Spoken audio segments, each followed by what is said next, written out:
El día primero no tuvimos fin de año, tuvimos muy poca celebración. Las 12 de la noche el abrazo y a dormir para arrancar a las 5 de la mañana esa cita con Cleber Ramírez, con el comandante Chávez y con algún otro compañero, y a comenzar a revisar sobre la marcha, ya bajo presión y persecución, en un carro con unos fusiles y escoltando el carro en que nos desplazábamos. En aquella ocasión estuvimos dando toda la mañana vuelta y definiendo, leyendo los decretos de Cleber, y quedó a partir de ese momento en las manos del comando central en Caracas, fundamentalmente del propio presidente Chávez, del comandante Chávez, dos elementos que eran fundamentales para determinar el día D y la hora H, determinar el día preciso y la hora en que íbamos a desatar. No se oye nada. No hay audio. Hay que subir el micrófono de audio. Vamos a darle la bienvenida a todos los periodistas nacionales y extranjeros que nos acompañan en esta sala, en esta primera conferencia de prensa.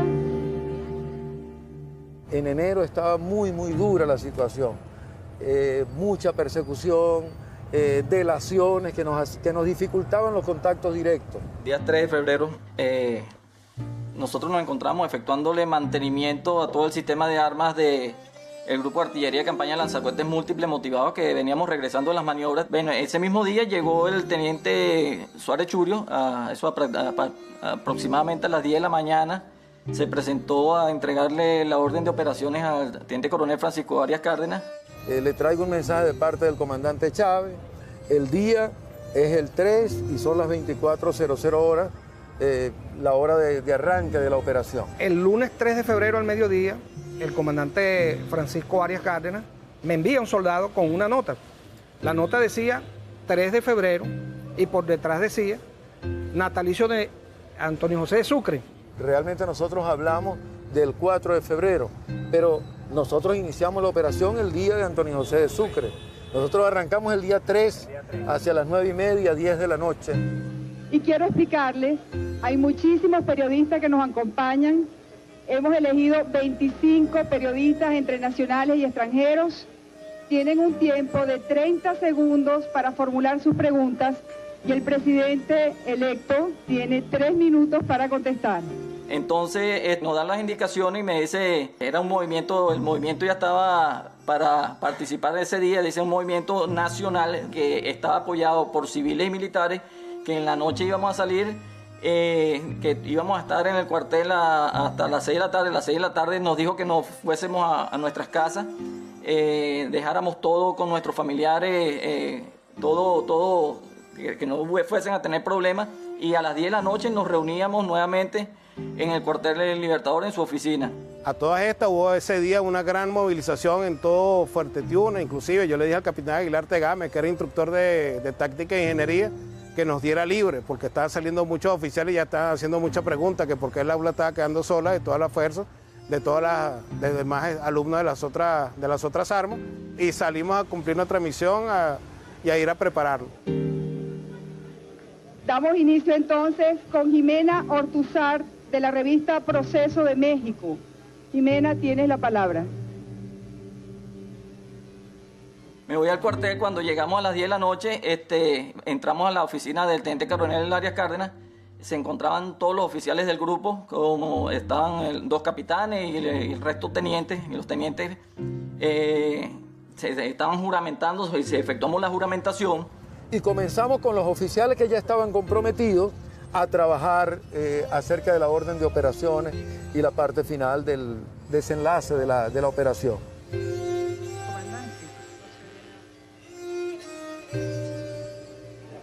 Comandante, buenas noches. Buenas noches, Jimena.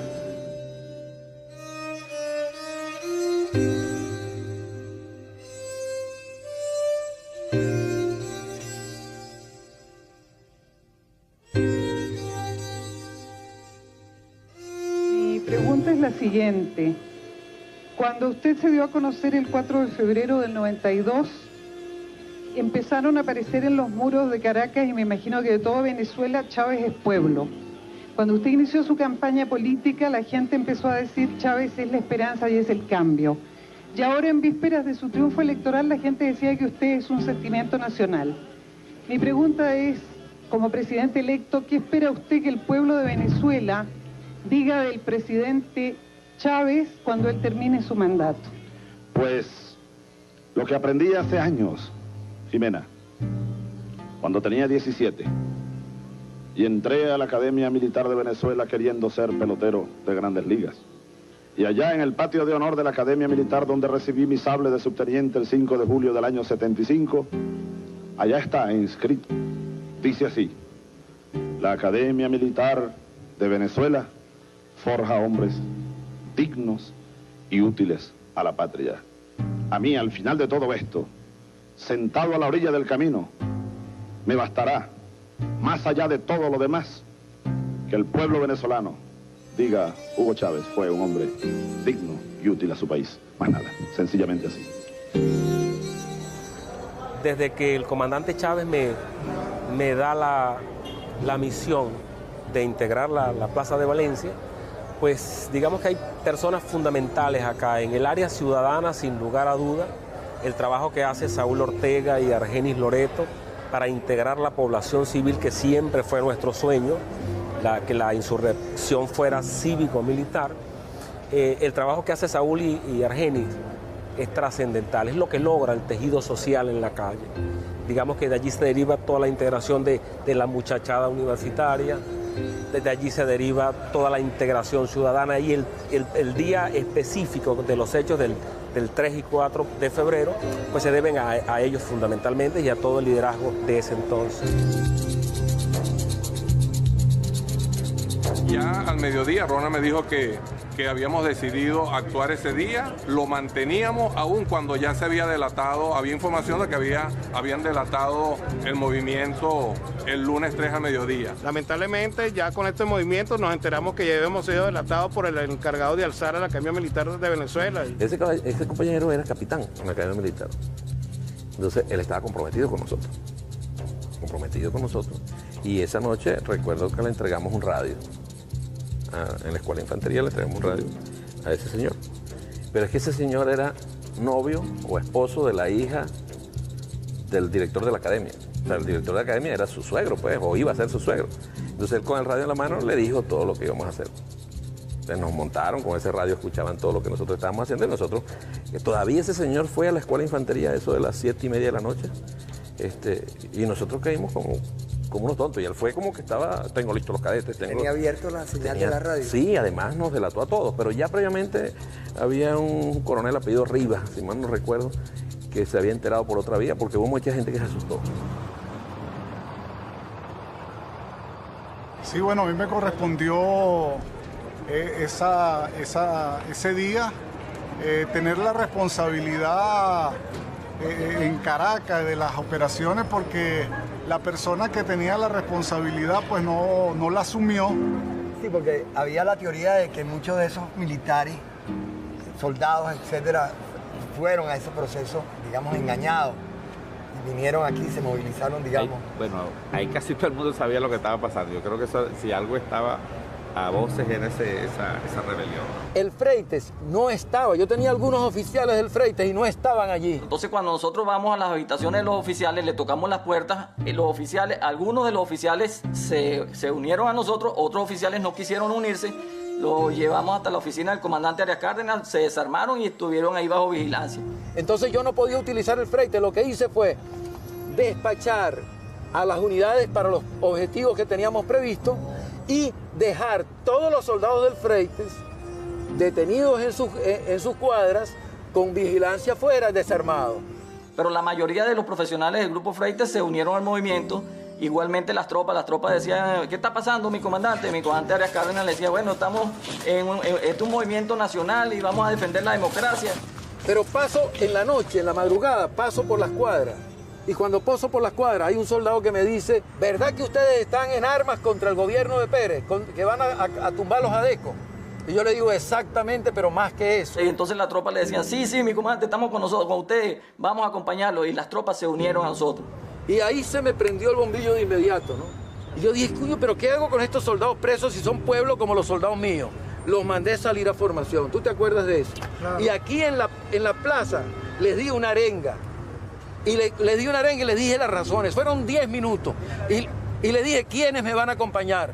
Y todos levantaron la mano y nos vinimos para el Parque del Freite, que está de este lado. Se habla de que los comandantes de ese momento nos llevaron a todos engañados a Caracas. Que subimos, los que subieron a Caracas subieron engañados. Los que nos quedamos en Maracay no sabíamos lo que estaba pasando. Los que estaban en Maracaibo se volvieron locos porque estábamos todos engañados. Yo quiero hacer un reconocimiento a los comandantes porque, por lo menos en mi caso, el comandante Acosta Chirino, fuimos todos los profesionales del batallón, nos reunimos en el patio de formación al lado de la primera compañía y ahí habló con nosotros, él y los que estaban directamente en el proyecto, y nos hablaron, nos explicaron lo que iba a pasar y ya nosotros sabíamos por qué venía eso, pues. Y en ese momento nadie dijo algo diferente a nosotros estamos con usted, mi comandante. Y en ese momento, tanto el comandante como los que éramos comandantes de tropa fuimos a hablar con la tropa, a explicarle qué estaba pasando y a pedir su apoyo. Y toda la tropa dijo que sí. Por lo menos en el batallón Chirino y en el batallón de apoyo, porque estábamos ahí al lado, toda la tropa dijo que sí. Nadie estaba engañado, todo el mundo sabía lo que estaba pasando. Teníamos la esperanza puesta en el batallón de tanques Esteban Gómez, que venía desde arriba, venía desde Paraguaypoa.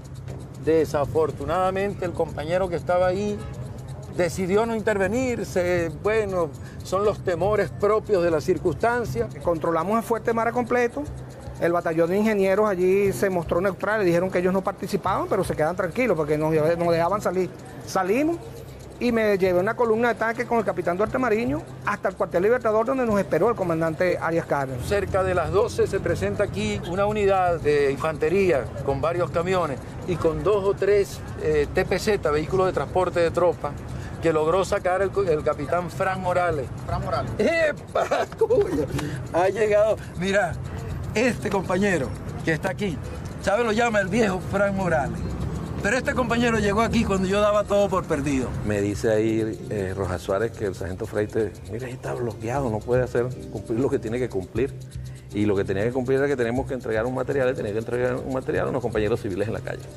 Voy saliendo por la cabala de los próceres. Está ahí, donde están los monolitos. Voy en la camioneta, está un teniente, detrás de eso venía mi carro. Me iba a traer de regreso. Está un teniente allí que me lleva un año. Pues mi teniente, ¿cómo está? ¿Qué hay, hijado? Mosca por ahí, que hay una cosa rara, ¿no? Y yo digo, no, me tiene cosa rara, yo estoy pariendo que tengo el examen mañana, le digo. Dale, pues, dale. Pero esa camioneta iba, mira, de verdad iba arrastrando, pegándose del suelo de todo lo que llevaba, ¿no? Yo sigo la ruta, como que voy hacia Prado de María, y volteo en todos los monolitos, volteo a mano izquierda y veo un carro. Yo veo el carro y me devuelvo, ¿no?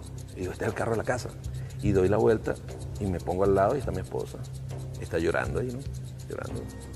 Y en el puesto de atrás estaba mi chamo, mi hijo mayor, David Estrado. Tenía 1 año y 4 meses de haber tenido. Le dije, Panegri, ¿qué haces esto aquí? Entonces ella me dice, bueno, es que no me han venido a buscar. Alguien tenía que irla a buscar a ese sitio y no la fue a buscar. Y ella estaba esperando que la fueran a buscar porque cumpliendo. Ella dijeron, yo le dije, tú no te mueves de aquí hasta que no te vengan a buscar. Y ella estaba ahí en pleno momento, o sea, eso debe haber sido 10 de la noche, 10:30. Bueno, ahí, te lo juro, a uno le pasan 1000 cosas por la mente. ¿Qué fue esto? Un mensaje que me mandaron.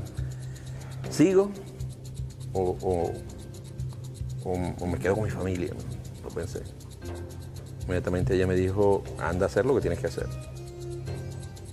Si alguien siempre me ha dado ánimo es ella, ¿no? Anda a hacer lo que tienes que hacer.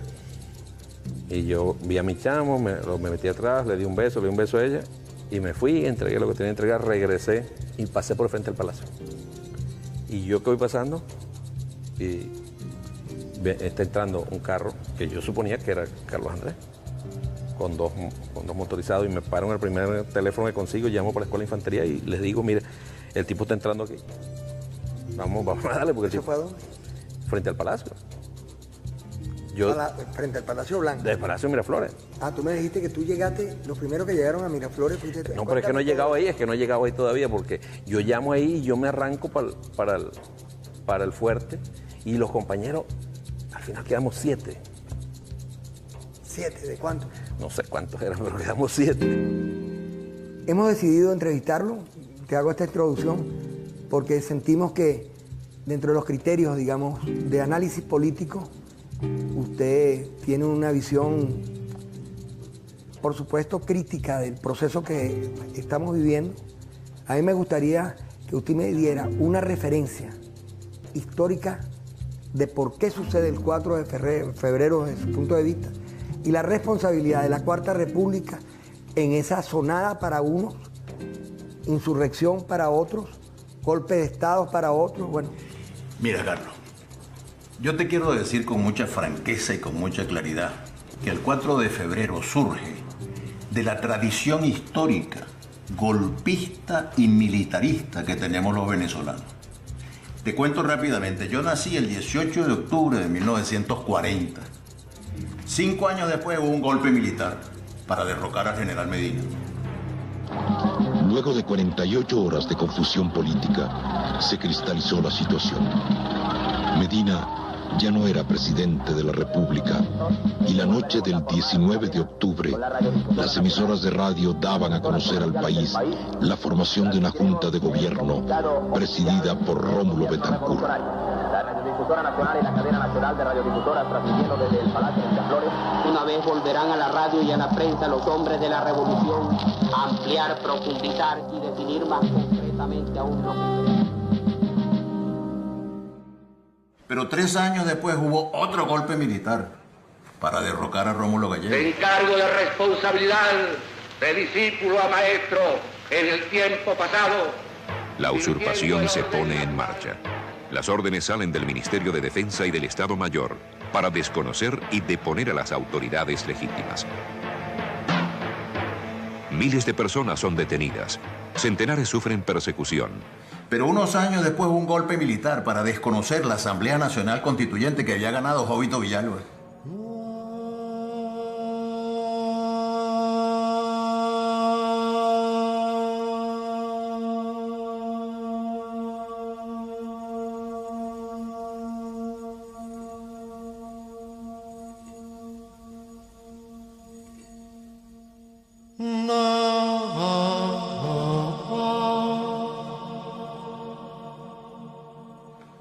Y cuando empezó la democracia en 1958... El nuevo riquismo derrochador y rastacuero desaparecerá de las costumbres oficiales. Lo ornamental y suntuario en las obras públicas será radicalmente eliminado. Y junto con todo ello... Cada rato había otro nuevo intento de golpe de Estado.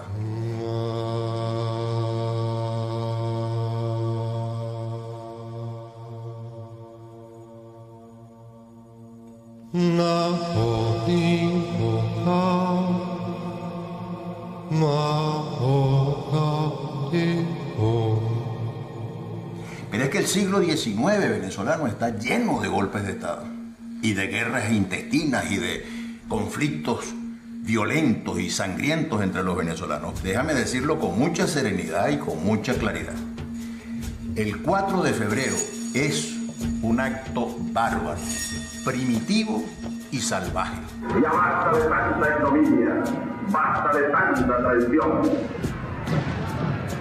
Los hombres y mujeres conscientes, comprometidos con el futuro del país, hemos salido ahora mismo a combatir en las calles y caminos de Venezuela para recuperar con nuestros propios brazos el honor mancillado de la patria. Para comenzar a construir un sistema de gobierno que nos proporcione la mayor suma de felicidad posible, la mayor suma de seguridad social, la mayor suma de estabilidad política, como lo decía nuestro máximo líder, el general Simón Bolívar, el libertador. Este sistema de gobierno es y será para siempre la democracia bolivariana. Oficiales y soldados, les habla su comandante en jefe. Su obediencia es para conmigo.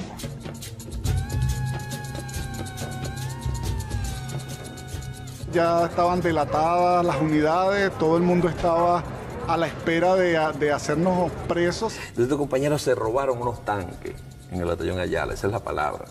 Ellos llegaron, el capitán Martínez Rivero, estos compañeros, y se robaron los tanques, 4 tanques. Pudimos llegar al batallón Ayala y de esa manera poder salir con los tanques desde Fuerte Tiuna hasta Miraflores. Y a cada uno de ellos se le entregó un tanque y una columna para salir a los 3 objetivos fundamentales: la Carlota, el Palacio de Miraflores y la Casona. Pero cambió toda la misión. Toda la misión, ahí la instrucción era todos los tanques salían para Miraflores. O sea, imagínate cómo estábamos nosotros convencidos de que había que hacer eso. Cuando yo voy por la Valle Coche, ellos vienen por la Valle Coche de allá para acá. No me preguntes cómo, pero mi Montecarlo pasó la Valle Coche por arriba y se le pegó atrás a los tanques. Yo subí por el área de lo que era el Ministerio de Relaciones Interiores, hoy vicepresidencia, directo ya por la avenida Urdaneta, directo pasando Yaguno. Yo me iba adelante tratando de evitar que hubiese carros atravesados porque los tanques no se iban a parar. Al pasar Puente Yaguno, en la esquina de Miraflores, veo un grupo de compatriotas que estaban filmando, como haciendo un trabajo, entonces, pero están arrinconados. Yo me salí al dispositivo de combate del tanque y les dije que se fueran. Esto es un alzamiento militar, esto es fuego real, salgan de ahí porque lo pueden herir. Después tomé mi misión. Parando a la gente, yo andaba de civil con mi brazalete y mi boina iba de civil, yo no me uniformé. Y con mi pistola nada más no teníamos. Eso tenemos uno. Kamikaze. No, pero era el convencimiento de lo que íbamos a hacer. Estamos convencidos. O sea, nosotros, ese día no nos podía parar nadie. Avísame, cántame la zona, Oscar. Nosotros en la noche nunca pudimos tener contacto con las unidades que tenía el comandante, ¿no? O sea, nosotros actuamos en Miraflores y pensamos que estábamos solos. Mientras nosotros hacíamos eso, el presidente venía a Maracay. También, en una locura, venirse a Maracay y llegar a tratar de entrar por la avenida Sur. ¿Él viene con cuántos autobuses? Con su batallón. ¿En unos autobuses? De esos que agarraron los autobuses en la calle para que nadie se diera cuenta. O sea, nosotros nunca supimos que el comandante estaba, ni que las unidades de él salió, ni... Bueno, la de él sí sabía que venía porque lo había hablado con él, pero no sabíamos, pensamos que éramos solos. Fuimos los primeros que llegamos. 4 tanques y mi otro tanque, que era mi Montecarlo, que después mi esposa, cuando estaba presa, aprovechó y lo vendió. Nosotros llegamos allí y después llegó el otro grupo de gente que vino del Fuerte Tiuna. Como a las 2 de la mañana me tocan la puerta de mi habitación y me dice mi esposa, en aquel momento era mi novio, me dice: Marisol, hay un golpe de estado, tienes que bajar, vente, vamos a ver qué es lo que sucede exactamente. Yo bajo y es cuando nos explica muy rápidamente mi capitán Arteaga Páez, y no lo pensé 2 veces. Mira, hay algo que estas oligarquías no entendieron. Es que el propio himno del ejército, dice: nuestra sangre es la savia del pueblo. Y por eso muchos analistas, militarólogos de América Latina no entendían que hubiera soldados revolucionarios, soldados progresistas, soldados comprometidos con su pueblo, explotando en Caracas. Ellos pensaban que éramos cara pintada o que éramos no sé qué cosa que ocurrió en el sur, pues. Ellos pensábamos que éramos los mismos milicos que ellos señalaban como enemigos. Uno puede encontrar ciertas características, yo diría que peculiares, de la Fuerza Armada venezolana. En primer lugar, hay que tomar en cuenta que la Fuerza Armada venezolana se constituye en un proceso de liberación, de independencia. La guerra de independencia cobra el carácter triunfal que toma a partir de que las políticas que aplicó Simón Bolívar, la alianza Simón Bolívar con José Antonio Páez, incorpora el factor popular al ejército libertador. No entendieron que este pueblo se forjó y este ejército se forjó después de Bolívar con Zamora, y que este ejército se forjó de verdad, como dice el himno del ejército, con la propia sangre popular. Un segundo aspecto es la guerra de la Federación. La guerra de la Federación fue eminentemente una guerra campesina, porque la reivindicación fundamental que la alimentó fue precisamente el problema de la distribución de la tierra, y de allí el enfrentamiento de Zamora con los grandes terratenientes y el poder político que los representaba en la época. Los militares no venimos de las élites, los militares venezolanos venimos del extracto social, de los pueblos, de las barriadas. No somos los militares sureños de entonces que vienen de los extractos altos de la sociedad. En el caso de Venezuela, uno podría decir que siempre la Fuerza Armada ha tenido un decisivo componente popular, independientemente de que uno u otro oficial, uno u otro sector de la oficialidad se haya enriquecido a través de la corrupción y haya entrado a formar parte del sector de la oligarquía venezolana. Que muy pocas veces en la historia han coincidido el presidente de los Estados Unidos de Norteamérica y el presidente de la República Socialista de Cuba, que el 4 de febrero ambos llamaron para condenar el golpe. Fidel Castro y George Bush padre. Yo dije, qué sorpresa que tanto de la derecha como de la izquierda coinciden en condenar una aventura golpista militar como aquella. Porque la primera reacción frente al golpe de Chávez fue la que tuvo, la mía fue igualita a la de Fidel Castro. El primer mensaje de solidaridad con Pérez que llegó a Venezuela fue el de Fidel Castro. Y yo creo que el segundo que apareció en televisión también rechazando el golpe fui yo. Ahora después las cosas, por supuesto, tomaron otra evolución, nos enteramos de quiénes eran los golpistas, etcétera, y nos dimos cuenta que se trataba de un golpe de otra naturaleza, no lo que todos en América Latina pensamos, porque aquí cada vez que se habla de golpe militar, pues uno piensa en golpes de derecha. Y por eso se equivocó Fidel y me equivoqué yo y se equivocó todo el mundo a la hora de evaluar en los primeros instantes el golpe del 4 de febrero. Obviamente yo no estoy a favor de ningún golpe de Estado, pero el 4 de febrero es un golpe de Estado que a mí me tocó y me obligó como a reflexionar sobre él. ¿Insurrección o rebelión? Yo creo que fue un golpe de Estado. Hubo una manifestación de las interioridades más profundas del alma popular diciendo, esto que está sucediendo, yo lo adhiero, esto es necesario. ¿Qué ocurrió con el enorme esfuerzo, la enorme capacidad de organización de Hugo Chávez, el presidente Chávez, así como de Arias Cárdenas y los demás oficiales que lo acompañaron? Bueno, lo objetivo y lo subjetivo se juntaron. La necesidad histórica de producir un cambio y el hecho real de que la sociedad venezolana estaba agotada, estaba cansada, y estaba cansada por algo muy importante, es que hubieron luchas. Tuvo que ver la presencia de trabajadores, de campesinos, de estudiantes, de intelectuales, de jóvenes. Hubo luchas, hubo intensas luchas que agotaron el punto fijo y de alguna manera revelar lo que era.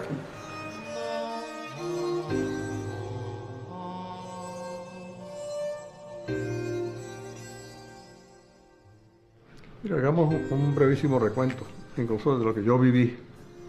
Yo participé en las luchas contra Párez Jiménez, una dictadura que negó toda clase de derechos a los venezolanos, partidos políticos, organizaciones obreras, campesinas, intelectuales, etc. Toda la lucha contra Párez Jiménez fue una lucha clandestina. José Vicente, tú eres testigo de excepción del desarrollo del Pacto de Punto Fijo y la deformación de esa manera tóxica de desarrollar el concepto de la democracia. Bueno, hay que remontarse a lo que fue el 23 de enero, que fue realmente una fecha alucinante, una emoción colectiva, porque la gente pensó que saliendo de una dictadura íbamos a entrar directamente en una democracia sin mayor perturbación.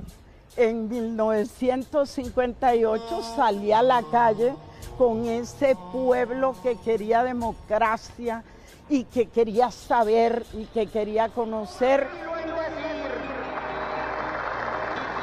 Es que nos hemos convencido todos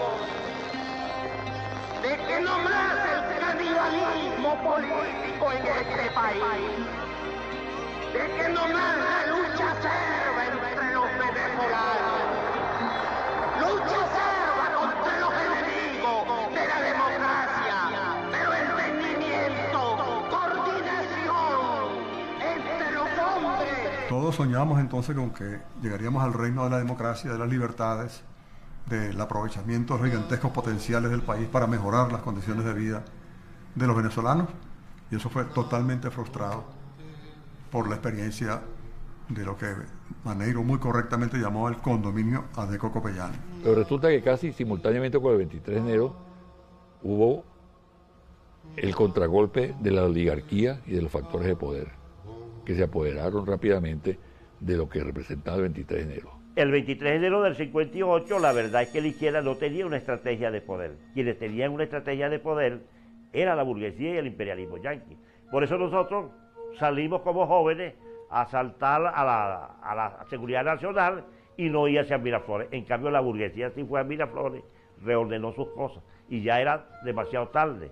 Y luego eso plasmó en la elección de Rómulo Betancourt. Al ser electo presidente y tomar posesión, inmediatamente puso en marcha una política de exclusión, de segregación de las fuerzas de izquierda, dividió a su partido en varias oportunidades, acabó prácticamente con un partido popular como era Acción Democrática y fijó las líneas de esa política, que fue una política al servicio esencialmente de la relación con los Estados Unidos y con la oligarquía y los monopolios nacionales. Eso no podía ocurrir sin una creciente, aguda y brutal represión contra el pueblo. Rómulo Betancourt asumió la presidencia en febrero de 1959 y ya el 4 de agosto de ese mismo año, 4 trabajadores que estaban en una manifestación reclamando empleo, bueno, fueron vilmente asesinados por la policía de Caracas. Porque la gente lo olvida, la gente cree que simplemente nosotros nos enguerrillamos como una cuestión espontánea. Decidimos hacer guerrilla. No, Betancourt había aplicado una política de rebajar los sueldos y salarios de los trabajadores en 10%.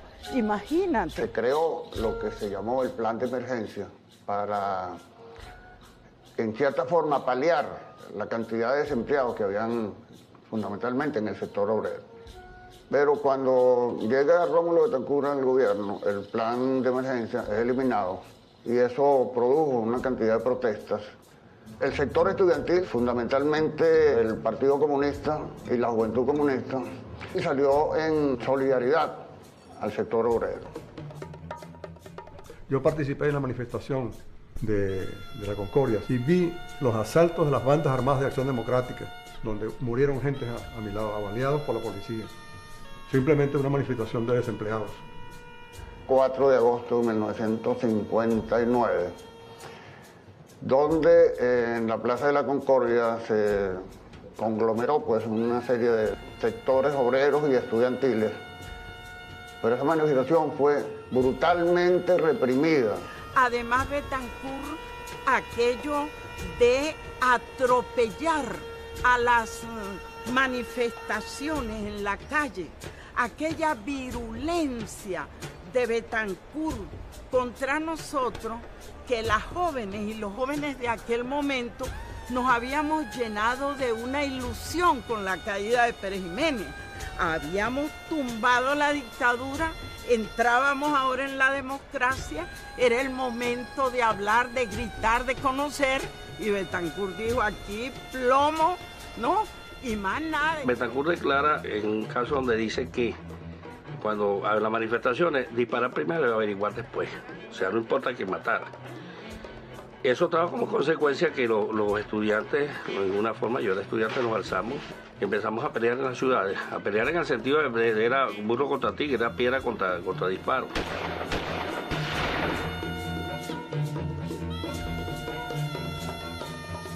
Multitud de compañeros fueron detenidos, torturados. Todo el que caía preso, con toda seguridad, pasaba por la tortura. Rasgos, por ejemplo, fundamentales de esa etapa. 1. Colapsó el Estado de Derecho como tal. Aquí hubo los famosos teatros de operaciones, que eran enclaves donde dejó de existir el Estado de Derecho. Allí se llevaba un detenido, se le interrogaba, se le juzgaba y se le asesinaba también, sin respuesta absoluta porque no había posibilidad a través del entramado del Estado de hacer la denuncia respectiva.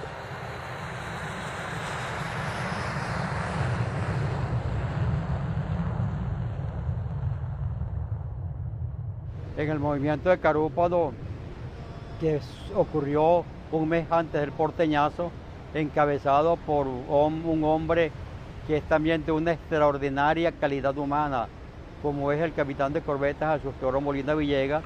Él era comandante de la guarnición y el batallón de infantería marina en Carúpano.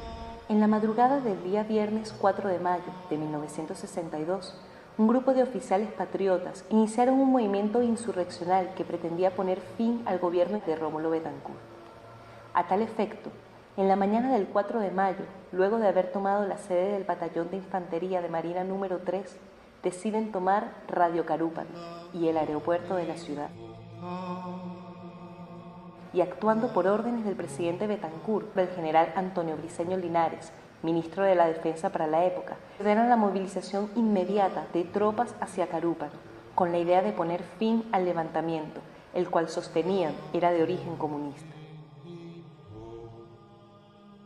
En mayo de 1962 se produce un alzamiento de tinta izquierdista en la ciudad de Carúpano.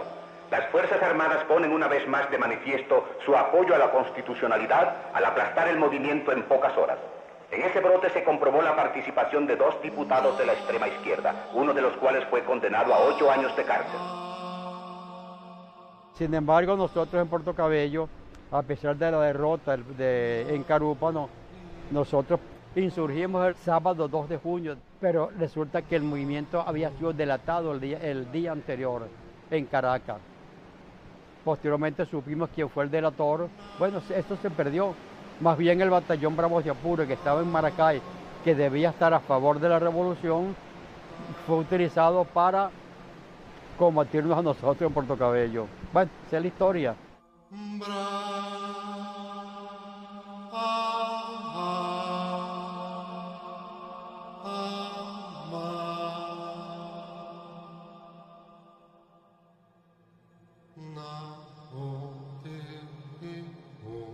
El 15 de octubre de 1962, el ministro de Relaciones Interiores introdujo ante la Corte Suprema de Justicia una solicitud de ilegalización de los partidos Movimiento de Izquierda Revolucionaria y Comunista Venezolano, en vista de su actitud insurreccional contra el orden democrático. El lema del gobierno betancurista era aislar y segregar a los comunistas. Así que para nosotros entendíamos que allí no había un camino pacífico que transitara. El Partido Comunista y el Movimiento de Izquierda Revolucionaria, surgido de la Primera División de Acción Democrática, alentados por el triunfo de la Revolución Cubana, fomentan una insurgencia creciente que culmina con la creación de varios frentes guerrilleros.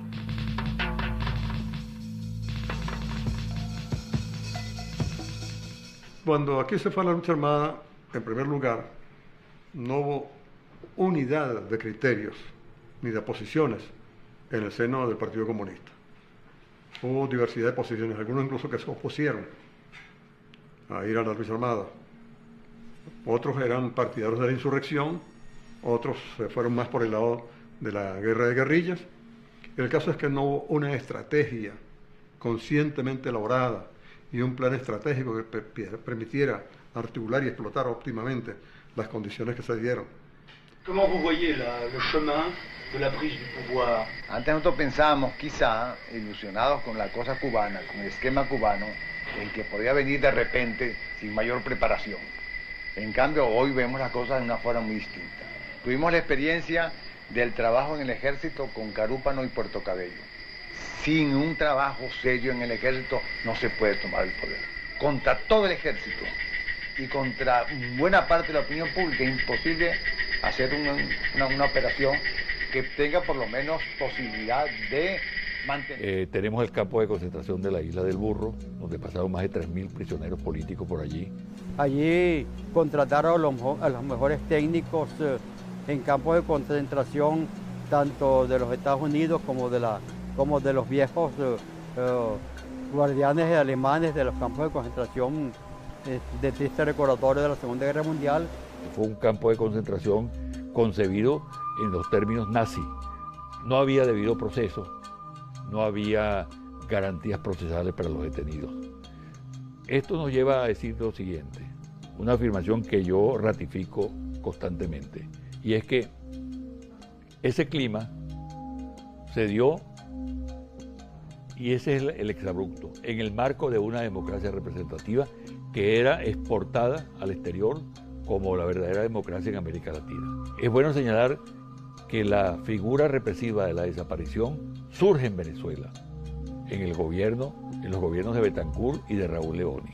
No aparece, no se inicia esa figura siniestra en Chile, como algunos piensan, en Uruguay, en Argentina o en países centroamericanos. Es en Venezuela, en la Venezuela punto fijista, en la Venezuela de la Cuarta República, donde surge esa terrible figura que es producto de la asimilación por parte del Estado venezolano de las prácticas represivas de los Estados Unidos en sus manuales de la Escuela de las Américas.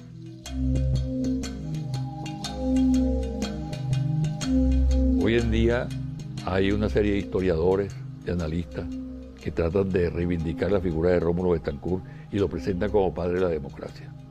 Claro, fue el padre de la democracia represiva, de la democracia totalitaria, de la democracia de los campos de concentración, de la democracia de los partidos que asfixiaban a la sociedad, de la entrega al Fondo Monetario Internacional, de la política de vinculación extrema con los Estados Unidos, de sometimiento, de pérdida del sentido de la nacionalidad. En ese sentido, esa democracia realmente es producto de la concepción que tenía Rómulo Betancourt, que había que transar con los poderes fácticos y traicionar al pueblo para poderse mantener en el poder.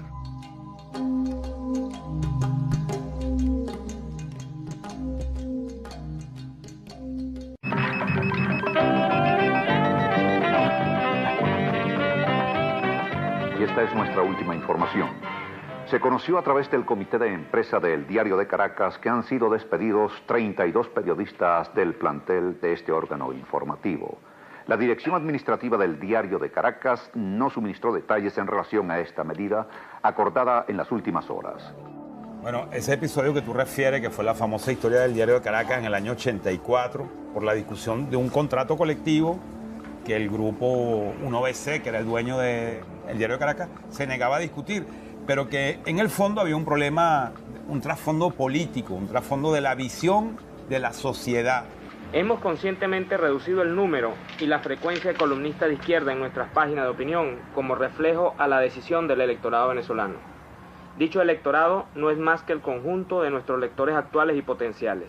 El Diario de Caracas tiene que ofrecerle al lector lo que a éste le interesa leer, y los izquierdistas están fuera de sintonía política en Venezuela, como lo demostraron los resultados de las elecciones de diciembre. Era un momento muy importante de la vida del país, porque era el momento de la antipolítica, eran los años 80, era cuando se estimulaba que la política era mala y que el ejercicio político era negativo. Todos sabemos en Venezuela que los partidos políticos han devenido en el país en maquinarias electorales, maquinarias muy grandes, eficaces para captar votos, para obtener elecciones, pero ejercen poca presión cotidiana, no tienen una presencia social activa. Entonces, ¿cuál es el plan? En estos 5 años es indispensable darle coherencia al movimiento empresarial. Entonces, se trata de aprovechar estos 5 años para organizar a un sector del movimiento empresarial a partir de metas absolutamente claras, el planteamiento de que el Estado es absolutamente inservible, de que los políticos todos son funestos, son vagos, conspiran contra el país. Y donde lo importante era suplantar a los partidos que gobernaban, y por eso nació aquella idea de el Estado omnipotente y la generación de relevo, ¿te acuerdas, no? La generación de relevo, que en este caso la representaban grupos económicos y Granier como una cabeza visible. Democracia a veces es crítica, yo por eso acepto tu crítica, me parece positiva. Perfecto. Y la tomaré muy en cuenta. Yo creo que es importante, yo creo que así se construye un país. Ese relevo se produjo, fíjate, aunque no necesariamente en la figura de Granier, pero el fracaso de los partidos políticos se produjo. Hubo todo un ataque a los partidos políticos desde el cierto mundo antipolítico, que llevó a que fracasara el mundo de la política. Cuando el 4 de febrero, debo decir que yo fui una de las que reflexionó inmediatamente contra muchísima gente que le parecía un horror, pero yo llamé al doctor Caldera y le dije: doctor Caldera, yo quiero llamarlo para felicitarlo por su discurso. El senador vitalicio, doctor Rafael Caldera. En este momento debemos darle una respuesta al pueblo y tengo la convicción de que no es la repetición de los mismos discursos que hace 30 años se pronunciaban cada vez que ocurría algún levantamiento y que vemos desfilar por las cámaras de la televisión lo que responde a la inquietud, al sentimiento, a la preocupación popular. El país está esperando otro mensaje y yo quiero decirle desde esta tribuna con toda responsabilidad al señor presidente de la República que de él principalmente, aunque de todos también depende, la responsabilidad de afrontar de inmediato las rectificaciones profundas que el país está reclamando. Ahí, en tu intervención inicial, hay un enfoque que tú dices, no venía funcionando bien la democracia, se cometieron muchísimos errores y desde el punto de vista de la gerencia pública, etc. Y eso tiene una respuesta que no se le puede asignar a ningún partido político, que fue el 27 de febrero, donde murieron 3.000 personas. Yo estuve en la peste, yo me metí escondido y grabé la peste, bueno, con las consecuencias tremendas. El 27 para ti es un punto de quiebre y la expresión, la muestra de decadencia de lo que era la mala conducción o cómo se concebía la democracia en el país. Sí, algo de eso hay. ¿No? Fue una explosión en que, por cierto, se limitó a Caracas, ¿no? Y a un sector del estado Miranda. En el resto del país no pasó absolutamente nada, ¿no? Podríamos decir que el 83 fue un quiebre económico cuando el Viernes Negro.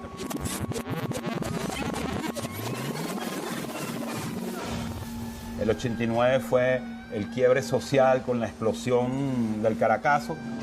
Hoy los choferes de transporte colectivo, al conocer las tarifas del pasaje, no aplicaron el decreto del Ministerio de Transporte y Comunicaciones. Tal situación generó una serie de protestas en toda el área metropolitana y en algunas zonas del interior del país. El movimiento popular del 27 de febrero no es exactamente una insurrección popular política.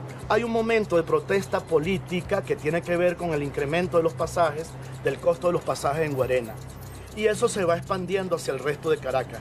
Pero después viene una parte que deja de ser política y se convierte en un movimiento profundamente delincuencial, cuya actividad está centrada en la apropiación de bienes. La gente gritaba, en tal parte queda whisky, hay zapatos talla 34 en tal parte. Fue un gran saqueo. La paralización del transporte colectivo en Caracas ha motivado que muchos trabajadores, estudiantes y ciudadanía en general haya tenido que regresar a sus hogares caminando. Caída la noche, ya la situación se encontraba prácticamente controlada gracias a la intervención de los organismos policiales. Entonces, tratar de convertir esto en una especie de épica en la cual se inicia un proceso revolucionario. Ahora, es inconsciente colectivo. Sí, pero déjame terminar. Es decir, no fue un movimiento político, no fue la toma del Palacio de Invierno, no fue un acto para tomar el poder, fue una especie de estado de locura colectivo lleno de rabia y de frustración por las medidas que estaba tomando un gobierno que no había persuadido y explicado bien qué era lo que quería. Yo no sé, más que una expresión concreta de una reacción frente a una política económica, como se ha dicho, que Carlos Andrés no tenía ni un mes de presidente de la República cuando eso sucedió, ¿no? Ni tampoco se había empezado a ejecutar el aumento de la gasolina que se estaba hablando, sino que yo creo que fue 27 días. Sí. El anuncio de Miguel. Sí. Yo creo que fue una explosión de un estado de ánimo, ¿no? de una población que se sentía ahogada, ¿no? Se sentía como asfixiada por el peso de las circunstancias. No es una conspiración, no es una cosa provocada, sino un estado de necesidad, ¿no? que la gente entonces busca la forma de expresarlo. Y como no tiene interlocutores válidos, porque los partidos se habían venido a menos, ¿no? Entonces, bueno, lo hacen directamente y eso es lo que lleva a la anarquía, ¿no?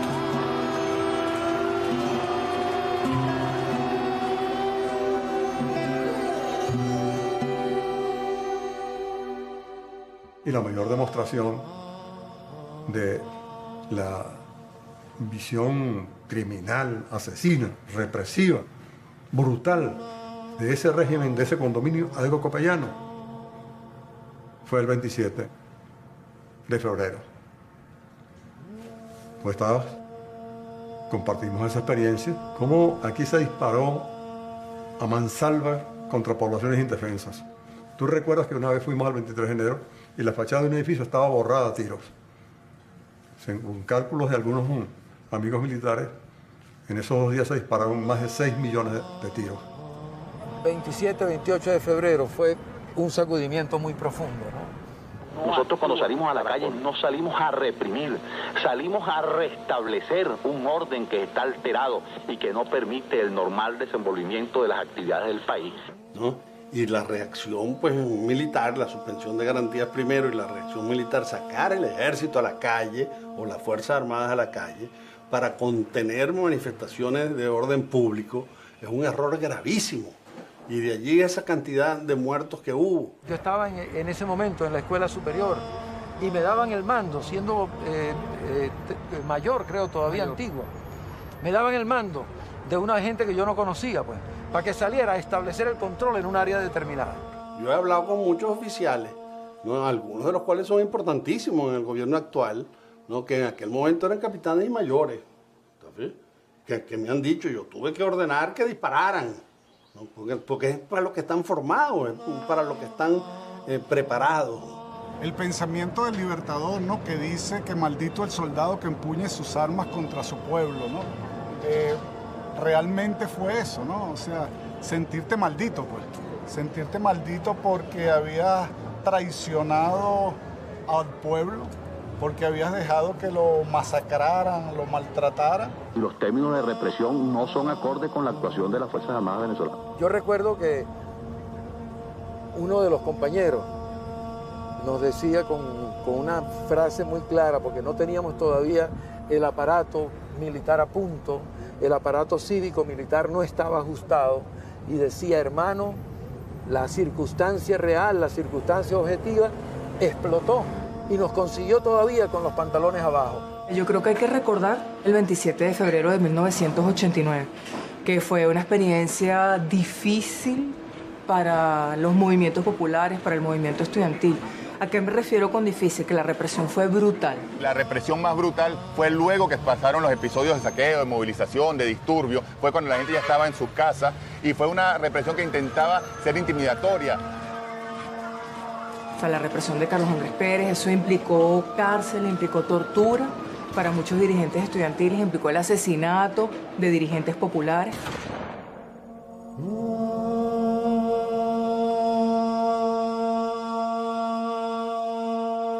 Se fue un clarinazo al que tampoco se le prestó toda la atención que debió habérsele prestado, ¿no? Y frente al cual la dirección política y económica del país se bloqueó como para no querer ver, ¿no? El mar de fondo, ¿no? que estaba moviéndose en Venezuela. Nuestro país ha retornado a la normalidad, pero esto que nos llena de alegría a todos los hombres y mujeres que amamos profundamente esta patria grande y generosa, no ha sido obra del azar. Es el producto de la suma de todas las voluntades, del trabajo arduo y tesonero de la colectividad para la recuperación de la paz social. Sí, todos hemos contribuido desde nuestra trinchera de trabajo al restablecimiento de los procedimientos normales de producción de bienes y servicios para conseguir y preservar el bienestar. Todos hemos contribuido a la rápida superación de la crisis. Pueblo y gobierno configurando una vez más un extraordinario equipo de trabajo llamado Venezuela.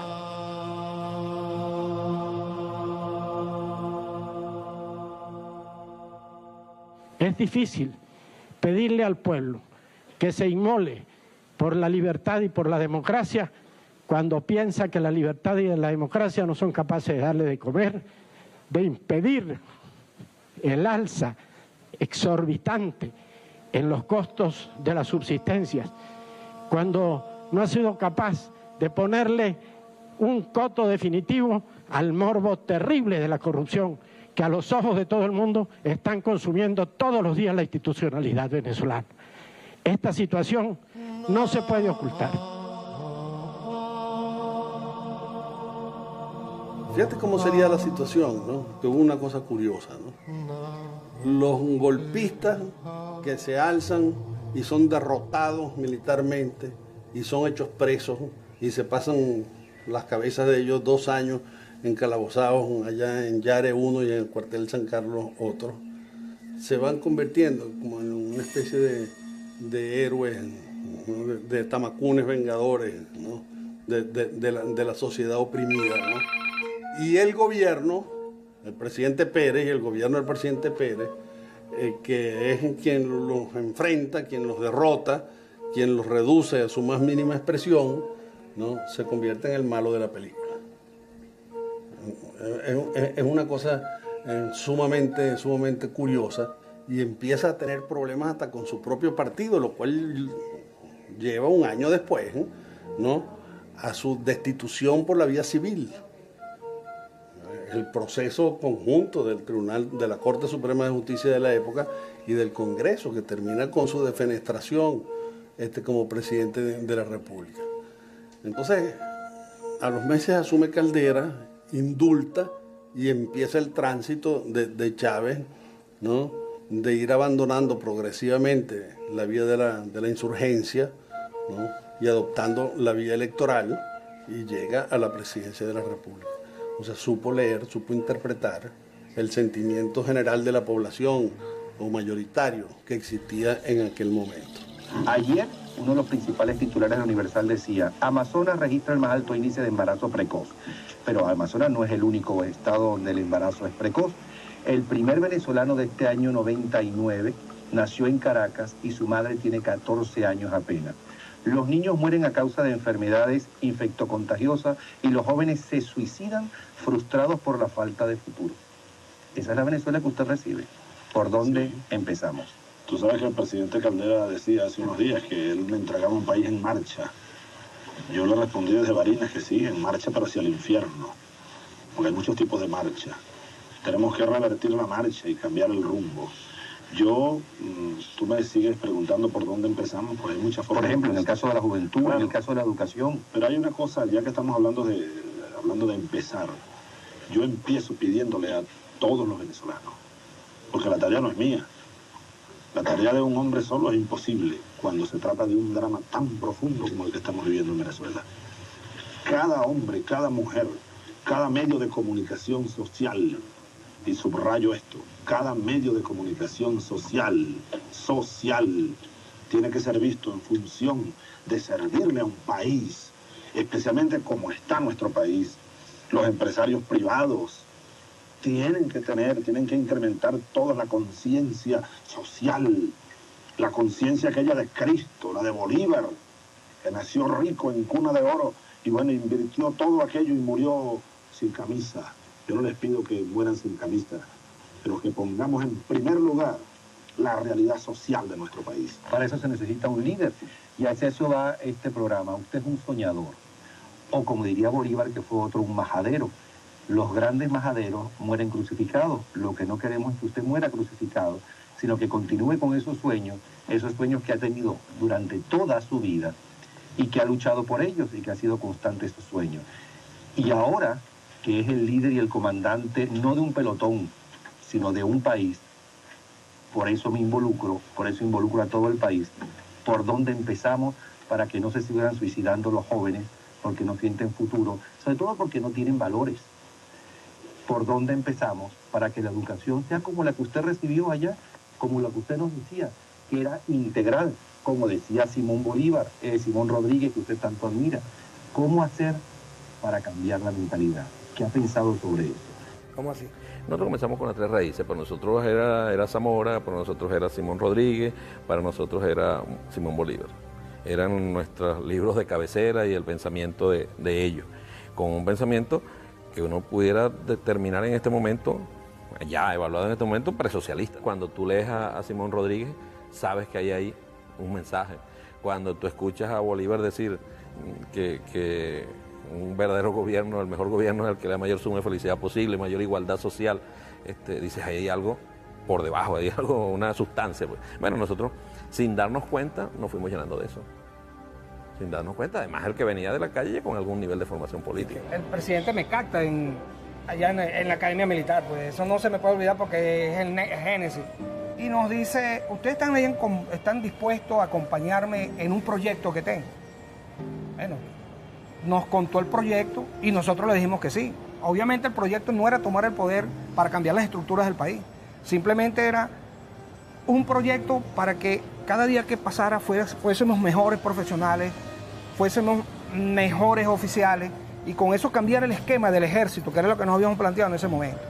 Y por eso es que él me dice el viejo Fran, porque él dice que yo soy el primero y el más antiguo de con quien habló. Entonces en las tardes y en la mañana parte. ¿Quién pide el parte? El oficial de día. Entonces el oficial de día están todos los cadetes, 480 muchachos ávidos o 500 muchachos ávidos de recibir información y el presidente en ese momento lanzaba su arenga. Bueno, mi capitán Hugo Chávez Frías siempre sembraba en el curso militar, en nuestra promoción, los valores patrios. La honestidad, la lealtad. Principios y valores nacionalistas. El amor hacia los subalternos. Siempre nos daba el ejemplo de conocer nuestra historia, conocer a nuestros próceres, los valores que nos inspiraron. Pero el hombre, lo que nos contaba, nos transportaba a esa época y comparábamos con la situación del país actualmente. Dijeran los generales de aquel momento incendiaria. Incendiaria porque nos hablaba de lo que estaba ocurriendo. Nos hablaba de lo que ocurría en la calle, pero además lo mezclaba con la historia. Y bueno, y eso fue factor fundamental del liderazgo que él hizo dentro de nuestra promoción y en las otras promociones también, porque no solamente era comandante del curso militar, sino que era oficial de planta de la Academia Militar, donde habían 4 promociones y ya él había conocido 4 promociones más. Todos querían ser un Arias Cárdenas, un Hugo Chávez, un Ortiz Contreras, un Urdaneta Hernández, un Acosta Chirino, todo un Acosta Carles, todos queríamos ser un profesional como esos profesionales que teníamos en la academia que nos enseñaron a ser verdaderos venezolanos y profesionales. Y después que los encontramos de comandantes en las unidades, con ese deseo de querer hacer algo por lo que estaba pasando con Venezuela, bueno, todos dijimos sí. Allí me juramentó junto con el comandante Arias Cárdenas en el movimiento revolucionario ya como oficial. Nunca lo olvidaré. Me marcó bastante. ¿Cómo te juramentó? ¿Cómo fueron esas palabras? El juramento del Monte Sacro. Juro por mis padres, juro por el Dios de mis padres, no dar descanso a mi brazo hasta ver rotas las cadenas que oprimen a mi pueblo en nombre de una falsa democracia. En ese momento decíamos eso.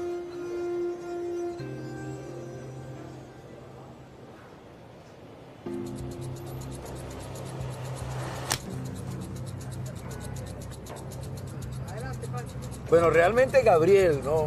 Más que como dice Carlitos Pancho, Gabriel fue el nombre que usamos, el seudónimo, lo que uno llama como el nombre de guerra durante los tiempos de la clandestinidad.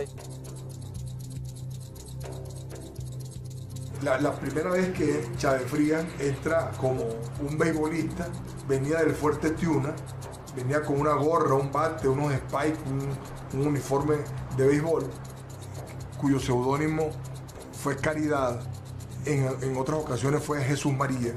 A mí me tocó una tarea particular, fue una red para mandarle cartas a oficiales de las Fuerzas Armadas que estaban en distintas instalaciones, cuarteles en el país.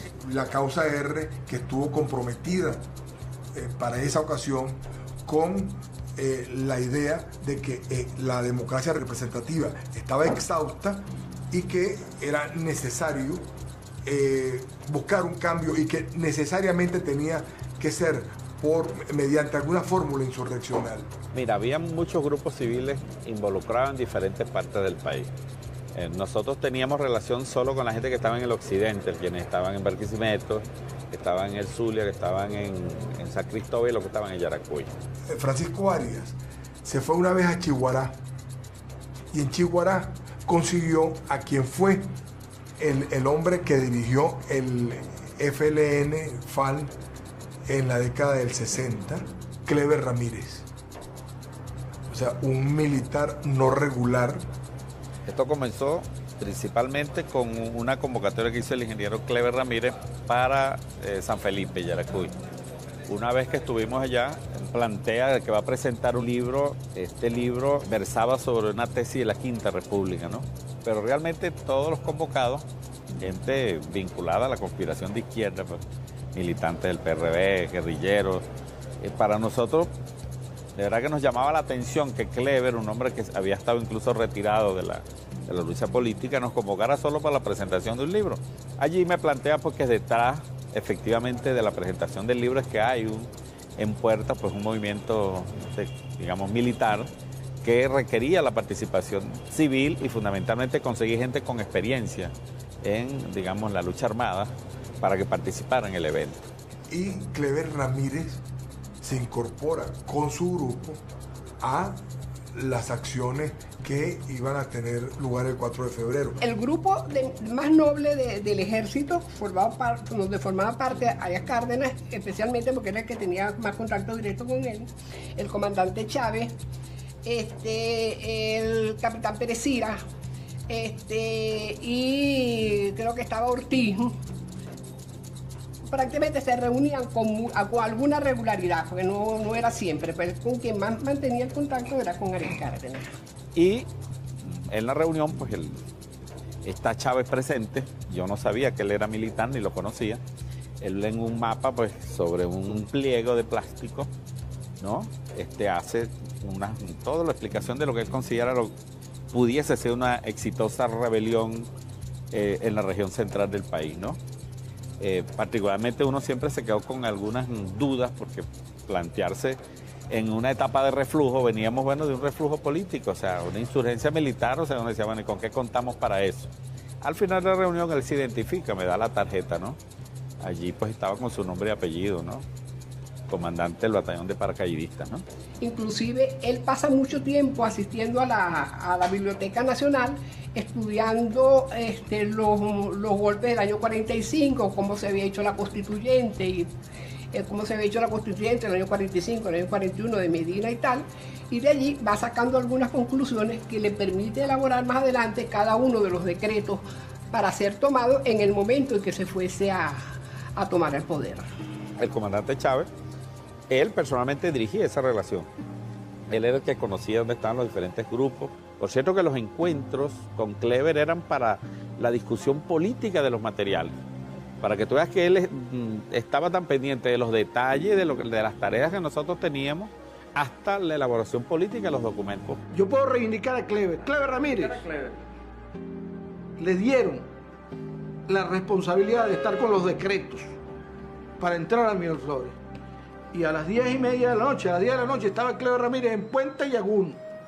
Bueno, tú que conoces a Clever Ramírez, cómo era y cómo hablaba, imagínate, Clever Ramírez a las 10 de la noche, pues, lo único que se me podía imaginar que era un homosexual, que andaba buscando un tipo rubio, con aquella vocecita de Clever, rubio permanente, y con un fajo de papeles aquí, y Clever pasó y vio las tanquetas que pasaron frente a él. Y Clever fue corriendo, se metió en el Hotel Ausonia. Y Clever estuvo con los decretos ahí. Con los decretos. Ahora, ¿qué fuimos? ¿El PRB fue una fuerza estructurada que llegó al 4 de febrero? No. En el caso mío, que estaba en la causa R, nosotros nos dividimos. No, repíteme la pregunta que yo te hice, para saber de qué estamos hablando. Bueno, tú me acabas de preguntar cómo era la relación histórica entre Causa R y el comandante. La Causa R realmente se dividió. Fue en diciembre del año 91. ¿Y por qué nos dividimos? Precisamente por el 4 de febrero. Cuando Pablo plantea, en una reunión pequeña calificada, creo que en el apartamento de esta muchacha Jiménez, la hermana de Freddy, Gisela Jiménez, plantea que hay un golpe y que el equipo pequeño de la causa lo conocía, Capela, Ali, el Cojo Lira, Luca, lo conocían. Aristóbulo quedó con la boca abierta, porque Aristóbulo no sabía, ¿verdad? De la causa R, ¿qué se esperaba? Se esperaba que paralizara las empresas de Guayana y las empresas, porque la causa, acuérdate que era un proyecto donde el control de las empresas a través de los trabajadores, de empresas estratégicas, no era cualquier sindicato, era la electricidad, las telecomunicaciones, el transporte, los aeropuertos. Por eso la causa hacía ese esfuerzo en tener el control de áreas estratégicas que pudiera apagar la luz, cerrar la puerta, trancar las vías, etc. Ese día nos dividimos, ese día la causa R se dividió. ¿Por qué? Porque ante la inminencia de lo que se había trabajado históricamente iba a suceder, Lucas decía que primero estaba el proyecto de la candidatura de Andrés. Y en realidad primero estaba el proyecto de la candidatura de Andrés. Evidentemente que la causa tenía en la dirección unas reflexiones de duda, porque la causa tenía como una norma que donde estaba bandera roja no iba la causa, porque la causa consideraba que bandera roja estaba infiltrada por los cuerpos de seguridad y no se sabía quién era revolucionario y quién era policía. Y por supuesto que esa decisión se le entregó al compatriota que era el enlace para que él informara al comandante. Esa información nunca le llegó a Chávez y al contrario se mantuvo la relación. Como a Chávez nunca le informaron, Chávez el 4 de febrero ha debido también estar acompañado de la paralización de las empresas de Guayana, de Planta Centro, de la CanTV, de Aeropostal, Viasa, el puerto, interrumpir las comunicaciones, y en ese sentido ninguna de los sindicatos y de las empresas donde los sindicatos de la causa R controlaban actuó, y eso no se produjo. Por eso Andrés, en ese momento, Andrés de primero declara contra el levantamiento, ¿entiendes? Sin embargo, otros compatriotas fueron a distintos puntos donde estaban comprometidos a estar. Y el enlace entre el partido Causa R y el comandante era Pablo Medina. Ese fue lo que ocurrió el 4 de febrero en la relación con la Causa R. El detonante para verdaderamente tomar y hablar en firme, de tomar y asaltar la estructura de poder, se materializa en el año 89. Nosotros en el año 89, después del 27 de febrero, hicimos una reunión en Maracay, en la casa del difunto Llano Morales, por detrás del zoológico. Ahí vinieron oficiales de todas las guarniciones, y entonces en firme se creó el MBR 200 y el Ejército Bolivariano Revolucionario también se creó allí. Entonces ahí se habló de un directorio que estaba conformado por Castro Sotelo, por Arias Cárdenas y por Chávez, y se nombró un Estado Mayor. De ahí fuimos a las unidades a seguir captando y nos trazamos pues que apenas tomáramos posesión de las tropas, que ascendiéramos a capitán y ellos tuvieran mando de tropa, pues íbamos a tener que insurgir.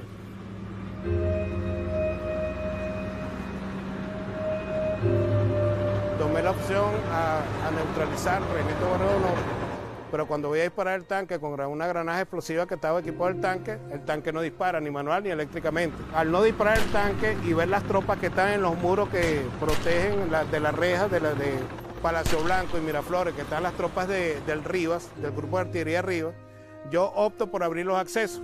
Abro la puerta de Palacio Blanco hacia el lado de Puente Yagul, del Regimiento Guerrero de Honor, la alcabala principal de Miraflores, bajo a Pagüita, cambio de tanque.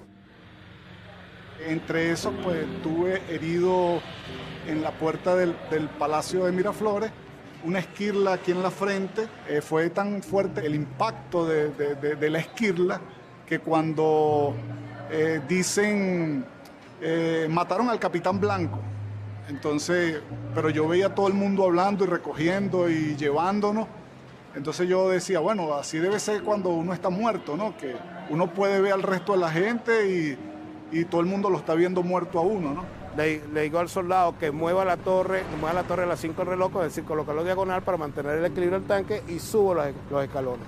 Los escalones pareciese ser que estoy dándole golpes a la puerta, no. El tanque tiene una característica que como es un tanque hidromático, tiene un servifreno. El servifreno no servía y entonces pareciese que yo le estaba dando golpes a la columna. Ese tanque ahí no iba a hacer nada, sino que lo que está era a utilizar una característica del blindado, que es la acción psicológica. Claro, cuando los soldados vieron el tanque encima, se fueron. Llegué a la casa del gobernador con los 2 camiones y nos fuimos por la parte posterior, porque la casa del gobernador, que creo que es una manzana completa, desembarcamos en los 2 camiones e hicimos un movimiento envolvente. Entramos por la puerta principal, llegamos a las garitas, tocamos desarmamos a todo el personal de seguridad que se encontraba en las garitas.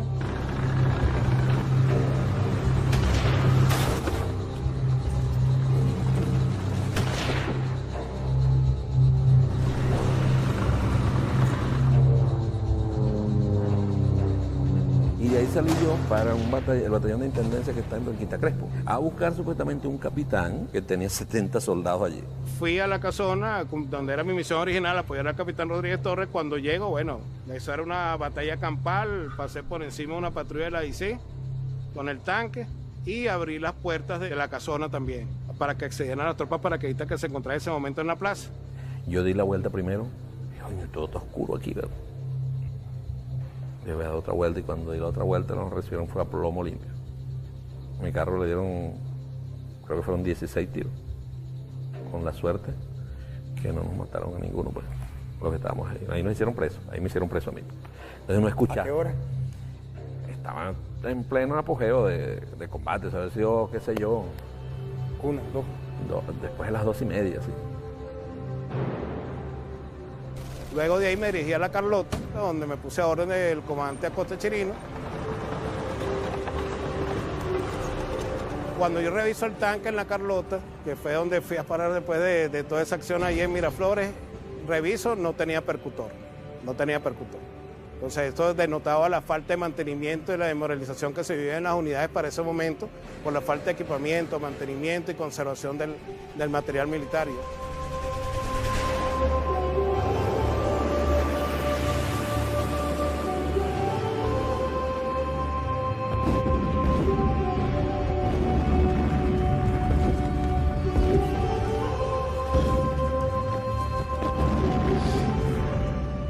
A eso de las 2:30 de la mañana escuchamos por radio que estaba hablando Carlos Andrés Pérez, por radio, porque ya se había delatado y descubierto el movimiento, y llegamos como a las 4 de la mañana a Fuerte Tiuna, a la alcabala número 3, y estaba, pensábamos que debería estar tomada por nosotros, pero estaba tomada por las unidades leales y que estaban con el gobierno. Y ahí quedamos nosotros emboscados y estuvimos ahí a espera, ya que no teníamos comunicaciones de ningún tipo con las otras unidades, y nos entregamos aproximadamente a las 7 de la mañana ese día 4 de febrero. Me dirijo al campo de Carabobo con el capitán Jiménez Justi y veo que la compañía no ha salido. Allí me informa Ángel Martínez que Carlos Andrés está hablando por televisión. Digamos de una vez por todas que en Venezuela es el pueblo. Yo no tenía comunicación, salvo con la Carlota. En una oportunidad me comuniqué con el comandante Acosta Chirino por radio, nos fallaron las comunicaciones, y cuando llego allá y me dice el capitán Martínez Alfonso que Carlos Andrés está hablando por televisión, esa cabeza empieza a dar vuelta de una manera increíble, también por aquel propio hecho psicológico de no creer de buenas a primeras lo que está ocurriendo, y se me prende una luz y le digo: Ángel, eso es mentira, eso es grabado con anterioridad, porque ellos sabían que esto venía. No le pares que eso es mentira, tenemos control de todo el país, y lo convenzo de que salga con su tropa. Queda blindada, fuerte para Macay, donde a pesar de que hay unos colegas acá adentro no hemos logrado el acceso. Sin embargo... Estos son otra parte de los sediciosos que fueron localizados por los funcionarios de la Policía Judicial del Grupo Baez, conjuntamente con efectivos del Ejército y de la Guardia Nacional, además de la Policía Metropolitana. Todos ellos fueron detenidos y entregaron las armas inmediatamente. Sin embargo, desde la parte superior del 23 de enero están disparando contra los funcionarios policiales que están tratando de dominar acá la situación. Cuando era el mediodía de hoy ya todo estaba en calma, pero aún faltaba por capturar algunos otros elementos que vinieron desde Maracay con el armamento.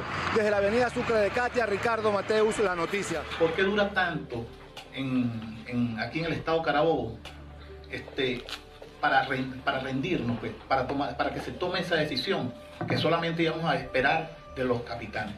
Yo había hecho pasantías como ingeniero electrónico aquí en Valencia y conocía mucho la CanTV. Una vez que salió el presidente en aquel entonces, Carlos Andrés Pérez, una vez que lo vemos en la televisión, me dan la orden de ir a tumbar la repetidora de la emisora.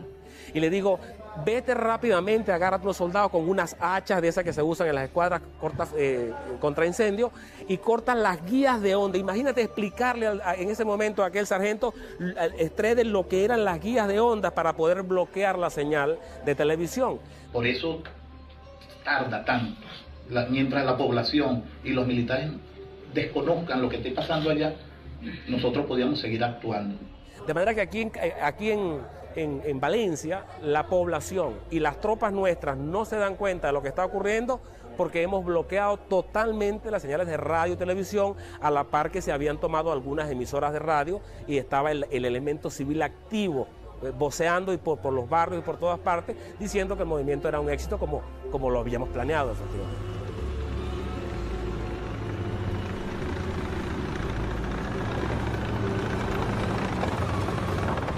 Y bien, amigos, lo que se está llamando, acabamos de salir del fuerte Paramacay, el capitán Luis Valderrama, quien se autocalifica como de las Fuerzas Patriotas.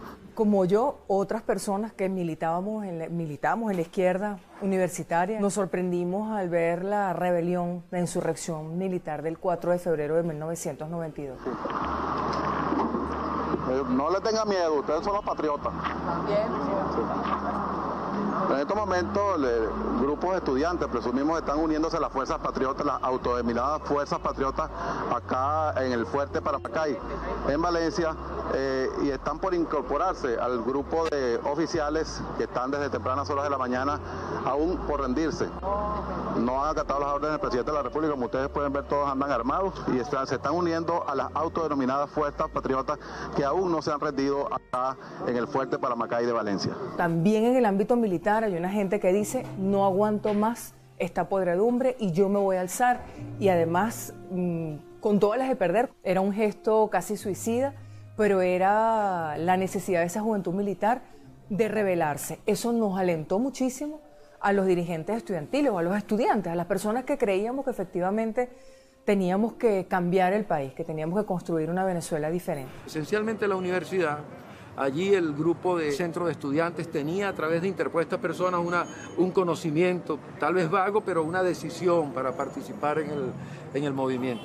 Recuerdo de un profesor de nombre Ítalo Sánchez, por ejemplo, del Partido Comunista, que dio tanto apoyo, en el caso particular dio un apoyo excelente en la toma de la costa oriental del lago, en cada una de esas instalaciones petroleras, en la toma de la Guardia Nacional en Cabima, en la toma y aseguramiento del puente sobre el lago. Pues también nosotros recibimos ese apoyo de la parte de la población civil. Teníamos además algunos sectores progresistas dentro del grupo de trabajadores de la Universidad del Zulia, estaban allí algunos profesores. Incluso puedo resaltar el apoyo de las comunidades aledañas a las unidades, que también desde el primer momento pues auxiliaron a cada uno de estos militares, que tuvimos las diferentes misiones en el área de responsabilidad que nos asignaron.